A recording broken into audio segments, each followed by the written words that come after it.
Okay, for this one, I'm going to start with a raw umber, which is towards the green side. Burnt umber is towards the red side.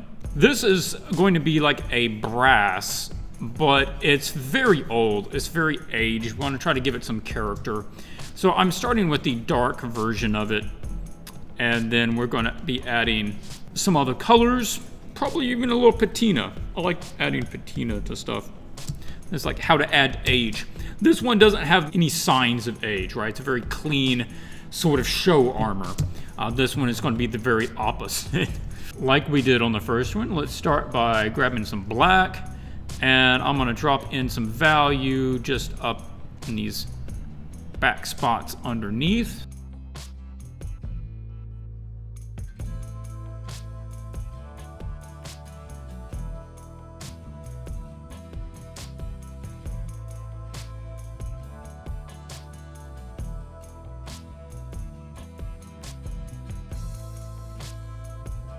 This is brass, but it's dull, so I want to kind of sneak up on the color. I just want patches of it in here, patches of color. And this color changing brush, like I mentioned, is giving me a little variation as I'm going. Oh, you know what? I also want to make part of this go into shadow. I'll take a cue off of, I forget whose artwork it is that we just looked at, but the back of their helmet went into the shadow. Yeah, that's cool. Let's do that. Give some sort of artistic lighting to it. Yeah. I'm going to use a little dodge set to highlight just to pull out basic, soft, light and dark patterns across the helmet. It's throwing me a little bit that the background color is so close to the armor color. Now, some of this grimy stuff, I'm going to put on another layer, and it's going to be much more gray. This is going to be sort of the oily residue that has collected dirt. It's just a very, very dull sort of sediment. The next step is I'm going to put in some bronze, which is really going to be a dull red tone, but compared to the rest of it, it will seem brighter. Also, you have to think about where this is getting rubbed, right? The grime is not going to form on sections that are constantly getting wear. The original brassy finish is going to show up on stuff that constantly gets worn down. And a patina will show up or develop on areas that never get worn down. That's where the green will show up eventually. So along a lot of these edges where things might catch on it, or it might rub against something else, is where I want to put this warmer tone. Then I can just find little spots. This is also sort of one where you want to do some texturing, like just little patterns, little dots, some little pieces get chipped off, right? So that's pretty good for the brass. I'm pretty happy with that. I'm gonna hit up just a couple of spots a little bit brighter.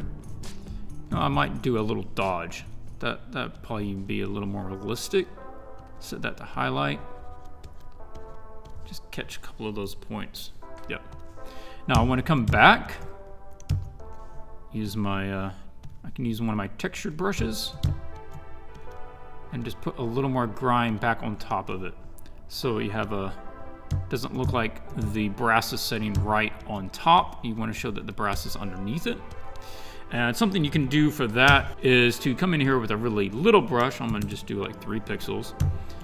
And you could put a little shadow on the underside of the grimy stuff.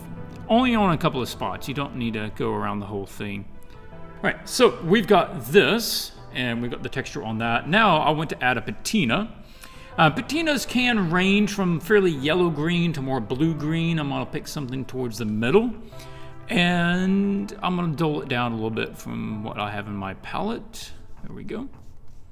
I'll pick a smaller brush. And like I said, you want to pick out spots where nothing would get cleaned.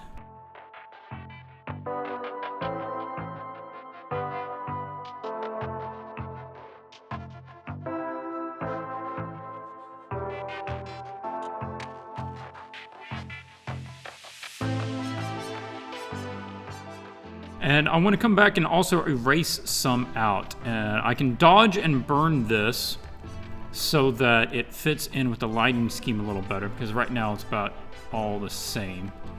And I can dodge and burn that some so it has more form to it. This is a pattern brush. Let me paint with it. You can see what the brush looks like by itself. Has that sort of look to it. And I'm going to use that as an eraser. Eraser computer. Erase some bits out of it. I'll set that to midtones. Drop that faceplate down. Also can brighten up parts of it that are catching more light. This would also work really well for like an old dive helmet. That's exactly the sort of way you'd approach that too. So some people ask, how do you paint metal? What kind of metal are you talking about? Because these are both metal, but you would go about them completely different, and they have completely different set of characteristics.